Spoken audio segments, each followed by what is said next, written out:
महाराष्ट्रातील ताज्या आणि महत्त्वपूर्ण बातम्या पाहण्यासाठी आजच आमच्या रॉयल मीडिया न्यूज चॅनलला सबस्क्राइब करा आणि बेल आयकॉन प्रेस करा।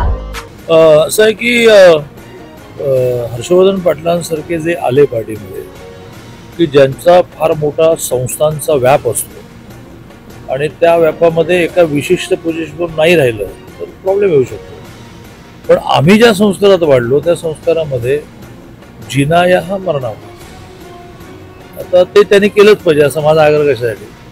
त्यामुळे क्लिअर आहे की इंदापूरची सीट ही महायुतीमध्ये राष्ट्रवादीकडे जाईल। सिटिंग आमदार जे आहेत ते ती सीट लढवतील, मग आपल्याला लढवायला मिळणार नाही।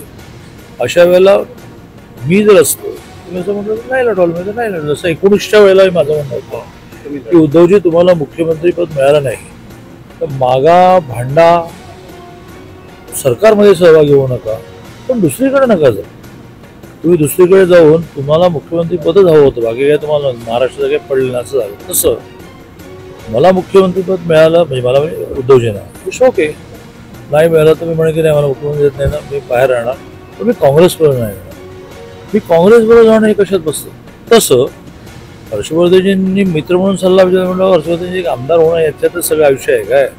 नातीगोती, ध्येय, विचार काय आहे की नाही। आणि तुम्हाला हे 2.5 वर्ष सरकार आल्यानंतर काही ह्या सरकारने कमी दिलं नाही ना, तुमच्या संस्था टिकवणं, तुमच्या साखर कारखाना कर्ज देणं हे दिलं आहे। पण तरी हर्षवर्धनजींनी त्यांचा निर्णय केला, आमच्या मनात त्याची पटुता नाही।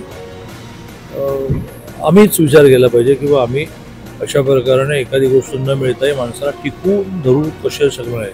आणखी 2-4 नावं आहेत ना जे गेले आहेत, समरजी राजे गाडगे गेले, त्याला आम्ही राज्यमंत्र्याचा दर्जा दिला होता 95-99 ही वाज राज्यमंत्री।